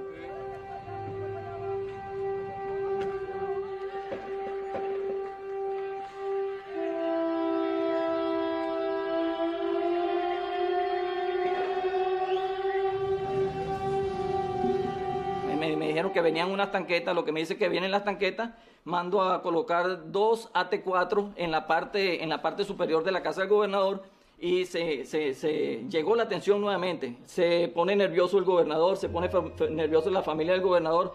Me piden que la familia del gobernador que puedan salir. Yo les dije, sí, que desde el primer momento en que nosotros llegamos acá, ellos pudieron haber efectuado cualquier tipo de movimiento, pero a todos los civiles que estaban en la casa nosotros los mandamos a retirarse. Y a la familia del gobernador inclusive, si quería irse, que se fueran, pero la intención de nosotros es mantener al gobernador en custodia. Yo viví muy directamente los sucesos del 4 de febrero allá en Maracaibo, ¿no? Y me tocó pasar toda esa noche de la madrugada del 4 junto con Arias Cárdenas en la residencia oficial, y conversamos de muchísimas cosas, ¿no? De las motivaciones, del 4, de los planes. Los políticos querían acceder a hablar conmigo, yo hablaba con ellos, hablé con periodistas, habían también la parte eclesiástica, estaba presente, estaba Monseñor Antonio López Castillo, recuerdo, que era el que era como especie de mediador, entonces quería mediar conmigo. Ya eran aproximadamente las 10 de la mañana, cuando Monseñor López Castillo me dice que me entregara, que ya el movimiento había fracasado, que me tenían previsto una embajada, que habían coordinado con la Embajada de Colombia y con la Embajada de Francia para trasladarme a mí y a mi esposa, a mi familia. Y yo le dije, no, yo me quedo en mi país es Venezuela. Yo no tengo nada que buscar en ninguna otra parte y yo me responsabilizo por las cuestiones que hayan pasado. Fuimos a Bachaquero, vinimos después a Tijuana, a las instalaciones petroleras para confirmar que podíamos dar una negociación de mediano plazo. Compañeros, lamentablemente por ahora los objetivos que nos planteamos no fueron logrados en la ciudad capital. Es decir, nosotros acá en Caracas no logramos controlar el poder. Ustedes lo hicieron muy bien por allá, pero ya es tiempo de evitar más derramamiento de sangre, ya es tiempo de reflexionar y vendrán nuevas situaciones y el país tiene que enrumbarse definitivamente hacia un destino mejor. Cuando trato de aterrizar aquí, yo lo recuerdo clarito, nos vinimos bajando y en el momento que venimos bajando, bueno, sin problema, el piloto me dice que sí puede ponerlo en este espacio, un helicóptero mediano, ¿no? Lo que era un UH, de estos que se utilizaron mucho en la guerra de Vietnam. El muchacho trata de aterrizar y comienzo a sentir los disparos y yo no lo quería creer. Porque yo digo, cuño, pero no puede ser que me estén disparando a mí, ¿vale? Y yo me quito el tricolor y comienzo a agitarlo, pues. Pero qué va, aquella gente seguía plomo y plomo para el helicóptero. Pero llega un momento en que ya uno sentía los impactos, plac, clac, le daban a la pala, le daban seguramente en la parte de abajo, supongo que eso trae cierto blindaje porque no hubo heridos dentro del helicóptero. Pero ya cuando venimos aquí yo le doy por el casco al piloto y le digo, sal que nos van a tirar, pues nos van a tumbar. Nos fuimos a la base aérea.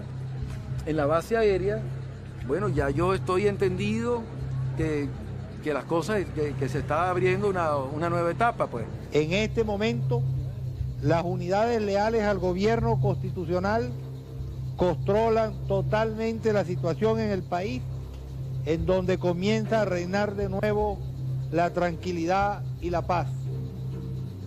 Le hago un llamado al pueblo venezolano a mantener el orden y la confianza en el sistema democrático, en la institucionalidad de las Fuerzas Armadas y en las autoridades legítimamente constituidas. Porque tenemos que explicar, yo tenía miedo del silencio. Yo declaré la primera vez a las 12:30 de la noche en la residencia oficial y no salió. Me dicen que Carmelo Lauría, cuando vio la declaración esa en Radio Caracas Televisión, dijo, eso está vetado por razón de Estado. Después de eso, grabo aquí, desesperado porque no salía nada, sino Pérez saliendo ahí, todo maltratado, pero saliendo y nosotros no salíamos. Y la gente no sabía, entonces mando 2 grabaciones hechas con una videocámara. ¿Aló?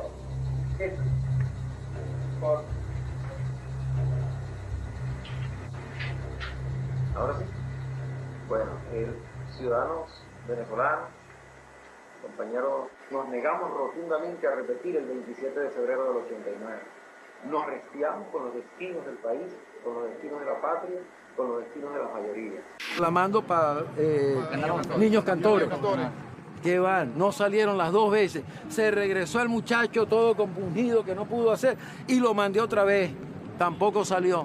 Y le digo a Torrealba Machado, que estaba responsable de la base aérea y que tenía preso a toda la gente, Torrealba, tenemos que entregar la base aérea. Bueno, y no que íbamos a combatir hasta morir, mi comandante.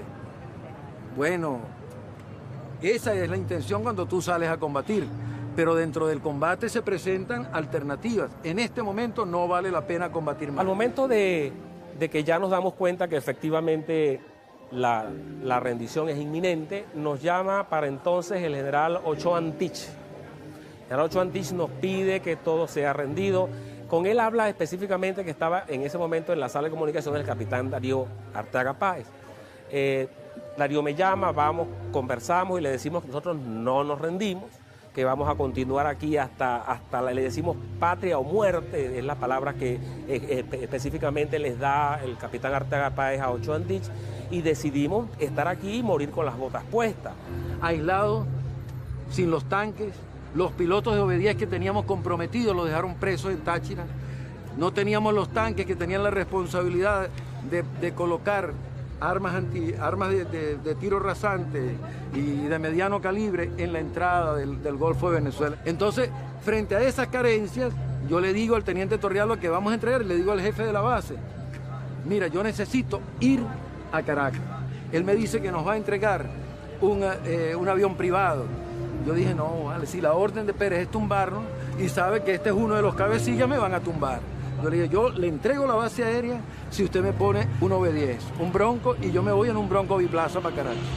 Y así fue, al final me puse el Bronco y nos fuimos. Yo tenía tentación, Dios mío, que son una vivencia, que me decían que todavía en Valencia, yo decía, si me eyecto en Valencia y puedo caer ahí, participar en el combate de Valencia. Entonces tomé la decisión de acatar el llamamiento de mi comandante Chávez. En ese momento nos reunimos en el local donde inicialmente, que era como una salita de conferencia allí. Nos reunimos todos los políticos que estaban allí. El gobernador estaba acá en la parte izquierda mía, estaba sentado acá. Unos políticos acá y el monseñor también estaba por acá, y nos agarramos de la mano, rezamos un Padre Nuestro, Ave María, así. Inclusive se hizo un libro de actas donde dejaba constancia de la entrega de la casa del gobernador, donde firmamos. Ese libro debe existir, no sé si lo habrán quemado, pero ese libro, nosotros firmamos un libro de actas de la entrega de la casa del gobernador. Recuerdo que uno de los políticos me dice, teniente, usted sabe lo que está haciendo, ¿verdad? Y yo le dije, que no sabe lo que está haciendo es usted. Llegué a la Carlota al final. Esto, mira, yo creo que se lo he contado a algunos compañeros. Me bajé, por eso la conciencia de los muchachos, pues.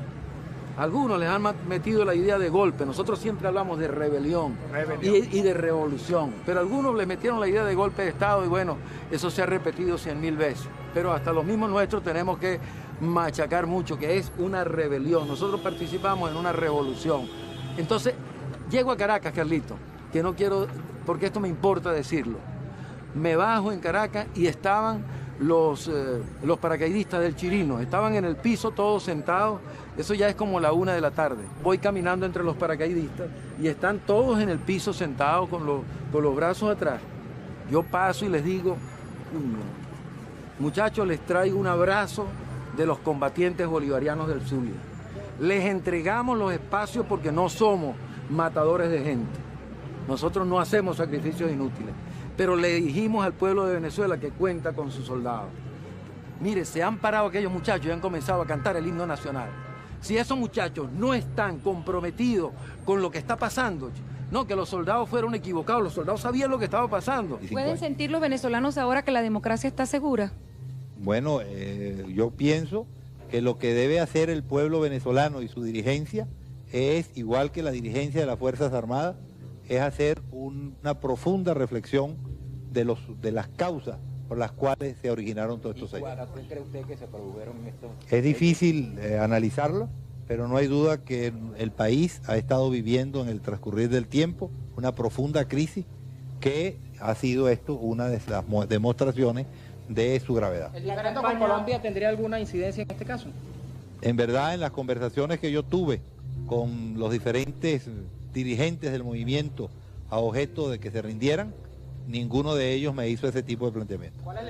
¿Qué planteamientos le hicieron, ministro, que el país quiere saber? Hicieron planteamientos de otro orden, fundamentalmente de que no se sentían realmente satisfechos en la forma en que estaba transcurriendo la historia venezolana. El propio comandante Chávez es quien nos llama y nos dice algo parecido a lo que dijo en su mensaje, que los vimos a los días de estar presos. Muchachos, no hay nada que hacer, yo les agradezco, piénsenlo bien, porque recuerda que el movimiento era un movimiento muy horizontal, donde la democracia, parece mentira, funcionaba entre nosotros y las cosas se llevaban, los acuerdos eran por consenso, no era un movimiento militar, aunque era dentro del ámbito militar. sino que todo era muy democrático y muy de discusión, muy de mirar las cosas en perspectiva y de argumentar básicamente, ¿no? Entonces él nos dice, nos da una visión clara de todo lo que ha pasado en el país, ya todas las plazas están rendidas y nosotros sencillamente allí nos reunimos todos los capitanes, diseñamos un poco la estrategia de rendición, pedimos por la vida de todos. Teníamos desafortunadamente unos estudiantes que andaban fuera por los barrios en Sorocaima, son reprimidos y son acribillados a mansalva una vez que se da la rendición y mueren 2 soldados nuestros. Nosotros pedimos solamente un helicóptero, para que nos trasladara a Caracas porque queríamos estar con toda nuestra gente. Y de esa manera pues se da la rendición. Muy dura la posición, muy duro el momento de sabernos detenidos, de sabernos fracasados. No teníamos idea del triunfo político que se estaba gestando en la calle. Y tomo conciencia de que estoy realmente preso cuando veo hacia abajo, después de la Cabrera, y veo el edificio donde estaban mi mujer y mi muchacho. Allí digo, Dios mío santo, te los encomiendo, en tus manos los pongo y nos rendimos a tu voluntad. Pero fue una decisión de verdad muy, muy difícil, tomada en consenso con todos los capitanes. Y el 92, el quiebre político, porque primero un estamento como las Fuerzas Armadas, que tenía, o tienen, no lo sé, pero un alto prestigio en las encuestas del momento y una institución confiable, de repente se levanta en armas, faltando a su principio fundamental, que es que las armas no pueden ser usadas en ese sentido. Y luego se produce inmediatamente ese mismo día uno de los creadores del sistema democrático, una figura importante en la creación del sistema democrático en el año 58, que es Rafael Caldera, da un discurso que justifica claramente el alzamiento militar. El golpe militar es censurable y condenable en toda forma, pero sería ingenuo pensar que se trata solamente de una aventura de unos cuantos ambiciosos que por su cuenta se lanzaron precipitadamente sin darse cuenta de aquello en que se estaban metiendo. Hay un entorno, hay un mar de fondo, hay una situación grave en el país y si esa situación no se enfrenta, el destino nos reserva muchas y muy graves preocupaciones.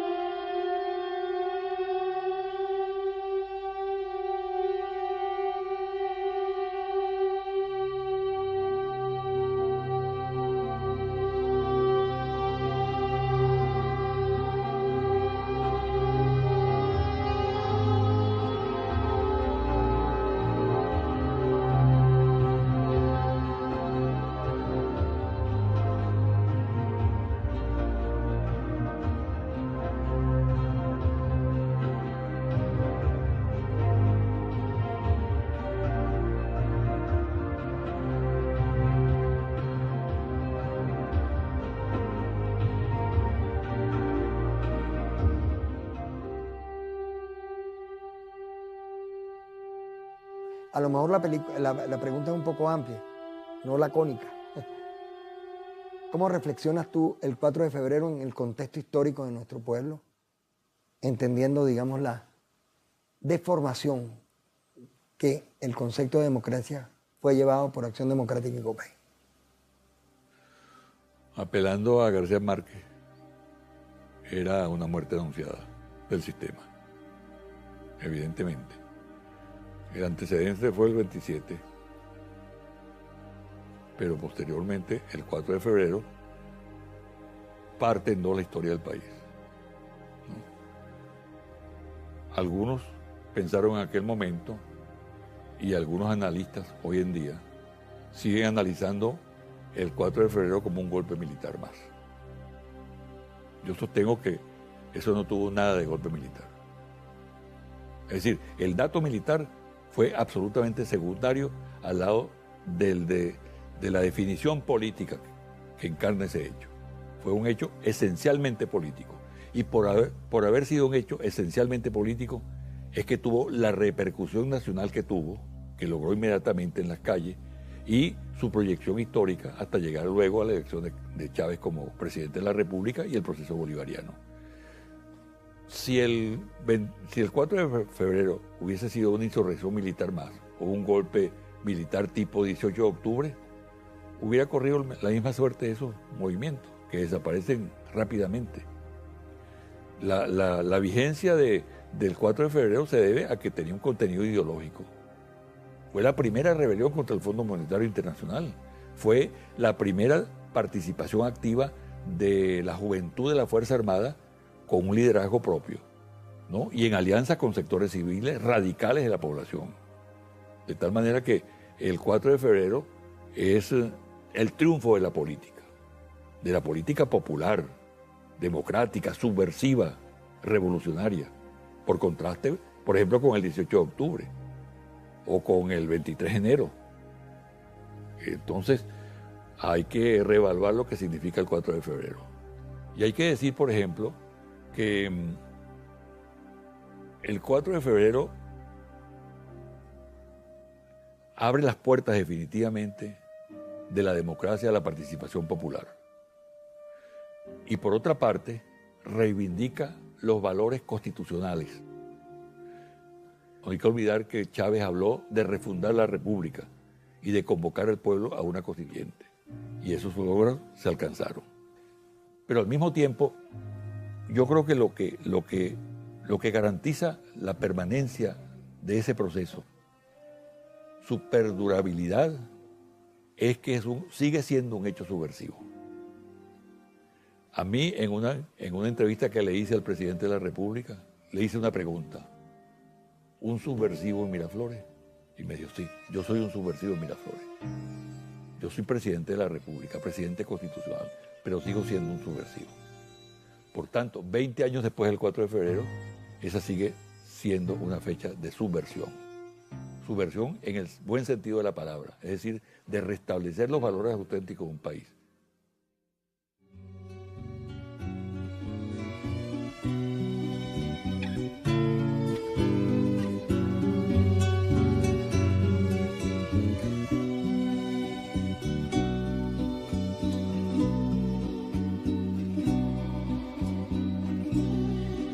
Si el hombre está en el paisaje,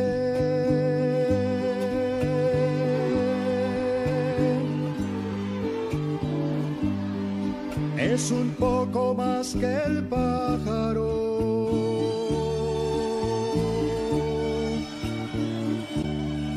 Decía Juan el Colorado, el que cantó con Zamora.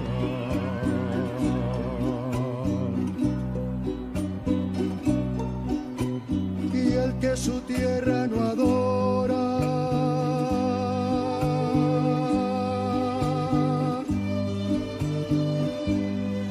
tiene espíritu prestado,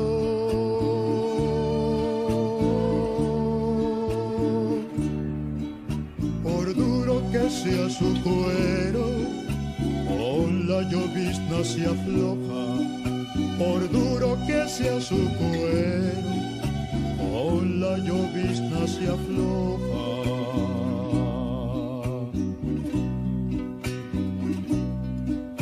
El pueblo es cuerpo y es alma,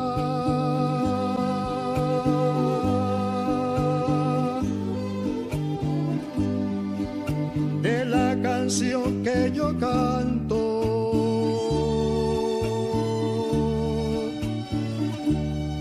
Decía Juan el Colorado, después de cada batalla,